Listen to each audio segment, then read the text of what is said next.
Amis internautes, la chaîne Edmond TV, merci de cette confiance particulière au Bozali Kosala Biso à travers Vue Nabino et puis abonné Wasako Baksamakaka. Merci encore une fois de cette marque d'attention d'Engen na lobby. Oui, était à chaque fois tous à la caron à travers cette émission Congo na Biso pour na koluka Kobeta Masolo est à Limboka. Mais Mikolo biso moko tokiti nanu sur terrain to lobi ba invité bozela nanu to kita nanu sur terrain pour que to ba ko palper ba réalité oyo ba congolaises et congolais bazali ko vivre kasi lelo to memeli biso masolo ya sika pourquoi parce que to lingi to lobela Transco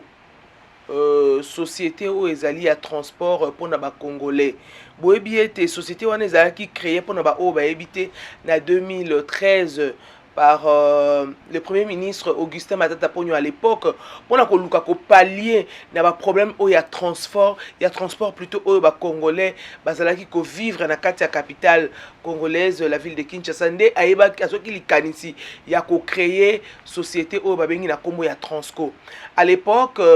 ayeba ki ko somba bon ba bus azalaki ko travailler na firme moko ya ba égyptien Tract Afrique et sika basomba ki ba bus ya marque Mercedes à l'époque Transco na tête nango voilà ezalaki mondele moto azalaki kokamba Transco et tout monde qui était au début Transco ndenge ezalaki kotambola parce que tant ba bus wana ezalaki tango yaki ezalaki pour na 55 places assises et 45 places ya kotelema mais après mondele ayaki kokene Transco basongisaki on na maboka bana mboka tango bayaki nde koluka ko faire avancer Transco te nalingi koloba te koboma nalingi ko utiliser terme on a seulement bayaki na mauvaise gestion ya koyeba kotambwisa Transco te o esalaki pasi mingi parce que il faut koyeba ete problème il y a transport ezali makasi na kati ya ville ya Kinshasa alors Transco eyaki ko pallier na problème wana ya transport pour na ba congolaises et congolais ba na ko vaquer na ba occupation na bango ba obakendaka misala ba obakendaka mwa ba kopa ba ko luka mbongo na bango ba na ko tambola na mboka monene lokwa Congo ezanga société de transport et eza kitoko mingi te yango na likanisi wana yaki ya ko créer Transco et puis après Mambula eleki lelo tokomi na 2021 Transco et connaître ba problème ebele ba panne makambo ndenge na ndenge ba chauffeur ya Transco lelo bato bakoma ko accuser bango ba chauffeur à Transco bozo mema bus ndenge nini ba chauffeur à Transco tango bus eyaki na ebandelezaki pour na 55 places assises et 45 places debout mais lelo ba chauffeur à Transco bakomi kolekisa mais kasi tango le nouveau président aye Félix Antoine Tshisekedi ayebi na ko commander les sous ba bus d'ailleurs bouti komona mikolo eleki à travers chaîne nationale na biso mokonzi ya mboka ayebaki na ko pesa ba bus Transco auprès ya ba kambi nango ezali bongo plus de 300 bus Transco oyo eye lisusu na kati ya engumba Kinshasa tolingi penza ko beta sete pour na ko faire revenir les Congolaises et Congolais à la raison. Plus particulièrement, je voudrais ici m'adresser aux étudiants. Étudiants azamoto oyo akokamba mboka lobby. Étudiants azamoto oyo ya mayele. Transco batie yango pona yo pona ngai. Ezali ba bien commun ndenge totanga na kelasi. Ba bien commun. Alors lokola yali bien commun esengele tuto ba la kobatela yango. Pour le soki Transco ezate difficulté à transport comme Ramakazi. Boyebi d'ailleurs ba chauffeur il va particulièrement on a système il y a demi-terrain. Nzela lokwa ya UPN boy on a Transco fout à 500 francs pour qu'on mati magasin. Nanzela ya UPN il faut foutre à 2000 francs pour qu'on mati magasin. Kasi soki Transco le monde ko fouti 500 francs ou épargner 1500 francs congolais et zambongo ebele to ko beta vraiment c'était to yeba na ko batela ba bus wana batie yango pona biso to batela Transco na biso ba chauffeur ya Transco tozali vraiment ko benda bino mato ipe ko benda bakambi ya Transco mato ibayeba na ko landela suivi ezala auprès ya ba chauffeur ya Transco balobaki un nombre limité Transco ekoki kotonda te lokwa na kata boîte à sardine non Transco est un nombre limité. Mais kasi, tu vas dire comment on a été, car à lobby lobby, tu as vu, chauffeur va comme il faut exagérer. Population comme que là, hey, babandi sous système,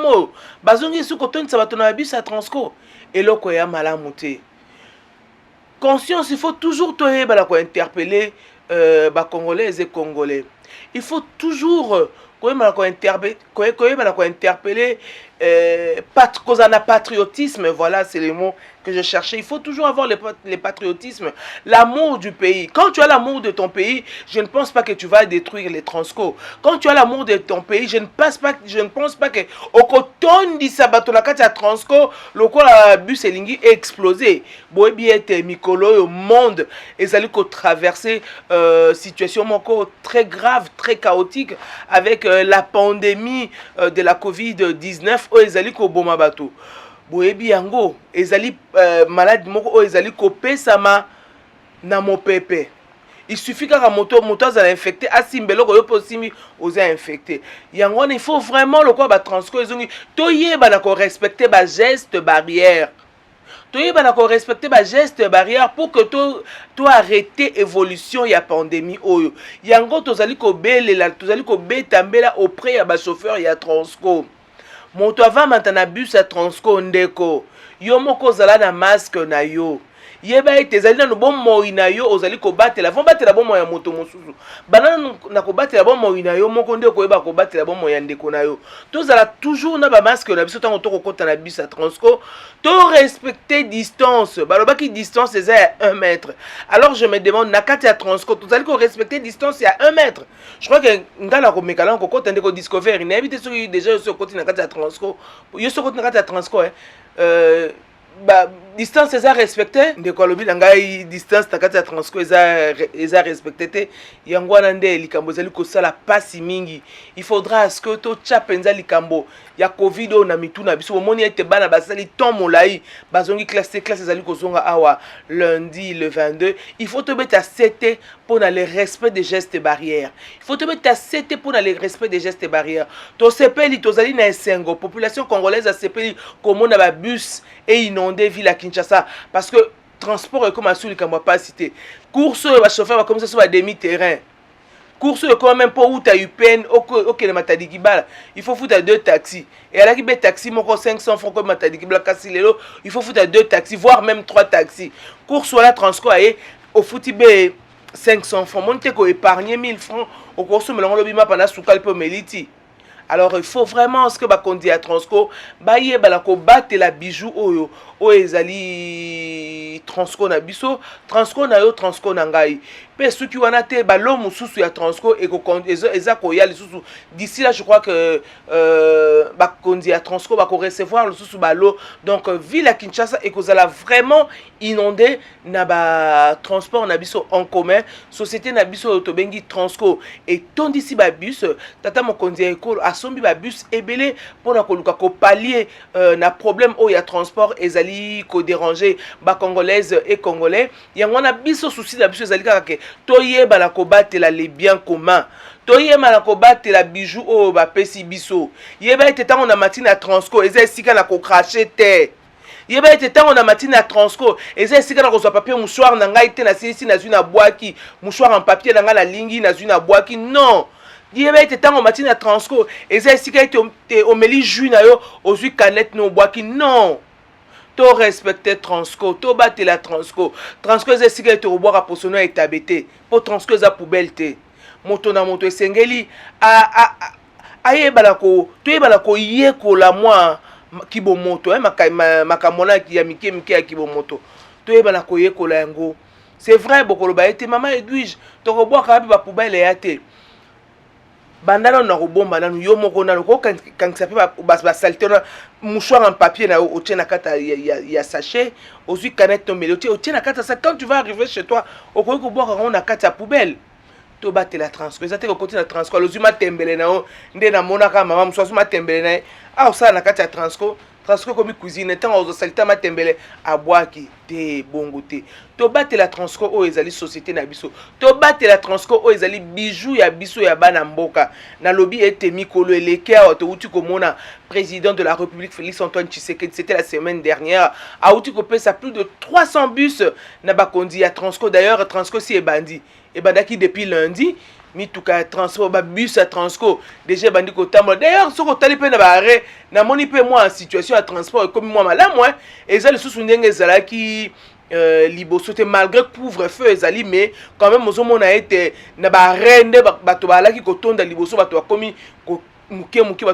cela veut dire que Transco eye ko résoudre problème o ya transport. Alors mbela na biso zalika ke to battre la Transco na yo Transco na ngai Transco na biso nyo surtout to battre la bus o tata mokonzi ekolo Félix Antoine Tshisekedi apesi biso ezali pona biso to eba na ko battre la yango to eba na ko protéger Transco pe ko benda ba chauffeur ya Transco matoi to lobaki ete Transco ezali esprit de mort te ezali 207 te. Pour 207 c'est que na son bien on a comme esprit de mort. Non, Transco ezali esprit de mort te. Transco ezali esprit de vie. Transco ezali ya bon moy. Le ko ezali ya bon moy chauffeur à Transco mais ma Transco na ba norme. O ma Transco te ko la télévision bras cassé non. O ma Transco te ko la télévision culotte non. Oko ma transporter la télévision babouche na lobi na biso ke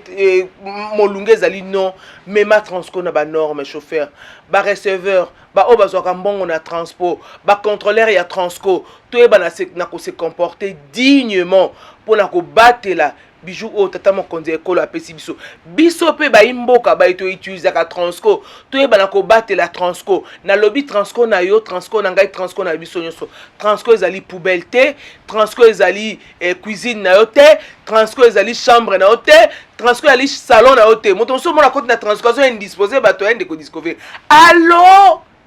alors quand on dira ça na ndaku na ye alors quand on dira ça na chambre na ye alors quand on dira ça na douche na allo olobi nini o to ça ndenge nini o ozo ba que tout autour na yo bande comme ça oza ko indisposé bango to ye kola kosola na kimia na mongongo ase tango tozali na milieu public Transco ezali sika bato bazali ebele to yeba na kokitisa mongongo na msito tozali na kati ya Transco to yekola ba bonne manière et moi je crois que si chacun de nous a kotisi ba bonne manière na kati na ye a kotisi l'amour de la patrie a kotisi le sens du patriotisme mboka na biso ekokende liboso il suffit kaka congolais ayeba na ko azwa conscience il suffit kaka congolais ayeba na ko se décider trop c'est trop cette fois-ci je dois sortir de là où je suis cette fois-ci je dois agir en bien cette fois-ci je dois faire du bien pour mon pays cette fois-ci je dois bien me comporter les étudiants même s'il y a revendication ce n'est pas les bus de Transco que vous devez casser non Transco salinini bande ko étudiants Transco salinini toko buka yango pourquoi nous aussi tozalaka ba étudiants nous sommes passés par l'université mais to buka ka bus te bus esalini na kati ba revendication na biso na kati ba revendication na bino bus e ko sala nini Transco aye ko sala nini Transco batalobaka na été Transco alobaka te Transco si aloba Transco alobaka te atuna ne pe mutu te abetaka ne pe lisolo te atonganga ne pe mutu te akotaka ne pe na vie ya mutu siko bino likamoni na Transco bandeko étudiant bozali avenir ya lobby ya République démocratique du Congo mboka ezali kotalela bino nde avenir ya ce beau et grand pays boitoye bana ko se comporter bien botika Transco s'il vous plaît nakati ba revendication na bino botumbaka Transco te botika Transco bomoni mikolo Transco ye depuis lundi e bandaki awa bozomona penza ke na ba re bato ba kotelema susu ndenge ezalaki te ba chauffeur pe basala rappel demi terrain te bango likamba demi terrain pe sili taxi zongi 500 francs so boyi na ko matananga Transco na futi 500 francs taxi zongi 500 francs Ipen magasin zongi 1000 francs ndenge ezalaki so boyi na ko matananga Transco na futi 500 francs yo bela 1500 na oyate yo bela 2000 francs na oyate naki osad nako ko matalanga Transco pour que na yeba ko épargner 1500 francs nanga na yeba ko épargner 1000 francs nanga koleka likolo yango wana to lobi était bon vent na Transco ba conduire baza ko kamba Transco to souhaiter bino bon vent mosala malamu tobatela Transco o tata mokonzi apesi biso, tobatela Transco na biso nde tokoyeba na kotombola nkita ya ekolo. Encore une fois, merci na bandeko nyonso bazali kolanda biso à travers le monde. Merci plus particulièrement à Discovery Mpong pour sa disponibilité. Abonnez-vous massivement sur notre chaîne Edbong TV. À chaque fois, banda toujours koya pona koluka ko beta moi lisolo koluka ko débattre moi sujet moko o ezali intéressant o ezali ko tungisa ba congolais moi sujet moko ya social oyo ya ba congolais. Merci lelo tozala ki ona tolobela ki Transco pona ko rappeler bino moi moke na lobi te Transco eza société oyo ya transport ba créé qui depuis 2013 ceux qui to sali calcul le 2021 donc ça nous fait 8 ans depuis que Transco existe. Bon, à l'époque, ezalaki bongo na premier ministre Matata Ponyo nde azwaki likanisi ya koluka ko créer société wana pona ko luka ko bongisa moi mbilinga mobulu ezalaki na kati ya transport auprès ya ba congolais. Alors 8 ans depuis que Transco existe, to battre la Transco parce que na kati ya Transco faut qu'on rappelle était et diminuer moi toi chômage. Moi 100 personnes, 200, 300, 400, 500 000 personnes, basé que ça na kati ya transport, na kati ya Transco. Et ça déjà moi 1000 familles hein. Si vous sortez la famille moko ezali 5 2 3 bon de Transco yango moko pe ezali pe ko boko la pe moi ba congolais ebele. Alors to battre la Transco na biso to sunga ba kondi ya Transco, ba chauffeur ya Transco, bo se comporter dignement pour na koluka ko redorer image ya Transco. Pour batumba ba chauffeur à Transco ezaka ba chauffeur ba 207 wana bazwati nte bola ki sabiso cette fois-ci que oh ba critique oh to ça qui la fois passée il y a 8 ans les loto rozongela yango lisusu te ba critique oh to ça qui la fois passée il y a 7 ans parce que 8e année 2021 le loto rozongela yango te muto nyonso akolaka suite à ba critique et si komoni ke simba kite obongisi tant bazo critiquer za mabete na kati ya critique poko ko zo pe leçon oyo kia balobaki biso ba chauffeur à Transco to kuma lokola ba chauffeur d'essentiel lokola chauffeur à esprit de vie esprit de mort te to bongisa balobaki biso ba chauffeur à Transco to ko kotisa bato ebe to ko tondisa bato na pandémie o ezali non to ko kotisa bato ebe te moto avant quand tu es en Transco faut la ta masque na il faut te respecter distance. Tout ça, ceux qui m'ont tenu, ça tient on a moutou, va chauffeur à Transco, bah tiens on a moutou, makambo kokende malamu. Merci Natata Mokondi Ekolo Félix Antoine Tshisekedi pour na onyu sali kosala pour na banamboka. Bon vent encore na bakondi ya Transco, Transco na yo, Transco na ngai, Transco na biso nyonso, nde tokutani na mikolo mizali koya.